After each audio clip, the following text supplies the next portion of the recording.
So what's happening guys, it's me Parth and I've been using the iPhone 10 as my main phone for the past 10 days. And 10 days is actually not a lot of time for at least me to fully test out a product. I tend to take about almost a month. And so this is definitely not a full review, and now you know when that's coming. So make sure to subscribe if you haven't already.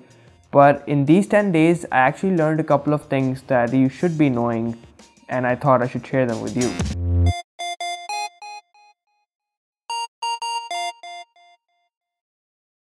So first, the build. Now this is easily the best looking, the most premium iPhone ever built, no doubt about that. In fact, I think it is the most premium smartphone that I've ever held in my hand. It definitely feels expensive, actually luxurious to a certain extent. The buttons, the grills alongside the lightning port, it's all just seamless. And now at least the Indian variant, there is no regulatory information printed below the iPhone branding at the back. So it looks even more tidy and clean, which adds to the overall aesthetic. It's also pretty heavy because of now glass being used instead of aluminium, and the contrast of the white back with the stainless steel frame is really appealing. Although that steel gets scratched up without even giving a hint, and it's more visible on the white model, the black one kinda hides it with the black frame. And also, since this is glass, it inevitably becomes really slippery. I actually dropped it once, and since it's so heavy, the impact sound just gave me a mini attack. Fun fact, the repairing cost might just buy you a new phone, so I won't recommend using this for even one day without a case and a screen protector. Speaking of which, I've actually been using some cases from ESR lately. So I've got their heavy duty armor case for the 10, which is basically everything you need. It's got a rigid frame, a lay on table design, extra protection for the camera hump,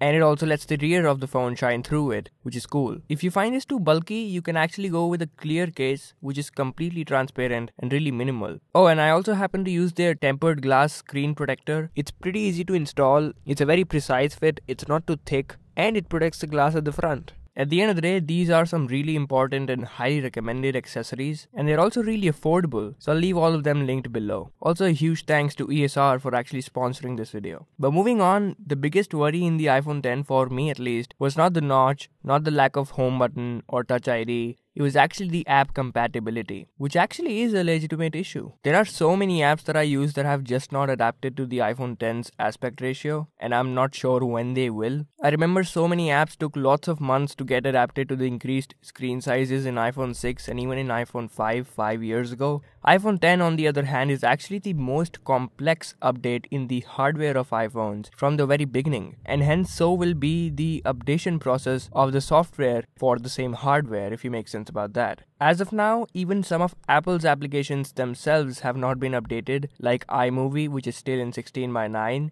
Kind of strange. Although a few apps have been updated, like the volume slider in the Instagram stories used to hide behind the notch. Now it's tiny and it sits at one corner, which is cool. Although most of the apps, including some of my wallpaper apps, have not been amended yet. Let's see if things are better in the full review. But speaking of the notch, I can't lie, I kinda like it. I think if it wouldn't have been there, the phone would have become really boring and really flat. This, on the other hand, is a design statement. This is what makes the iPhone 10 the most distinguishable phone of all the smartphones at just one glance. It barely appears to be an interference, at least to me, and most of the times I'm actually playing with all of my wallpapers to see how well they highlight the notch. But this is just me, and this is something really subjective. Some people like it, some don't, but for me, at least for now, it's on the positive. The only place where I dislike the notch is while actually watching YouTube videos. They play in the standard 16:9 aspect ratio, but if you zoom in, they actually chop off some portion of the video, and that sometimes becomes really irritating. But that's mainly it. The display too is actually also enhanced. It technically has a higher resolution and more pixels per inch than any other iPhone, but you don't really notice it straight away when you switch from any other iPhone. In fact, you barely notice it. Although I think that the display on the iPhone 10 is much punchier than that on any other iPhone. It's probably the most accurate panel, at least for color reproduction. The blacks are really black, the reds are punchy, vibrant red. It's beautiful. It also gets fairly bright outdoors, definitely not up to Galaxy Note 8 standard, but it does not disappoint. Oh, and it also has that True Tone functionality that debuted with some iPad Pro a couple of years ago that I'm not a huge fan of. I noticed that every time I switched it on, it always kept pulling the color temperature to make the display much more warmer, which is absolutely not me. Oh, and also since this is OLED, a very common question is whether there is a color shift and whether there is burn-in. It does get slightly bluish when you turn the phone to the extremest of angles, but that's only when you notice very meticulously. And as far as burn-in is concerned, I haven't experienced anything of that sort, at least in these 10 days, but that's something that I really have my eye out on, so I'll give you my update on that in my full review.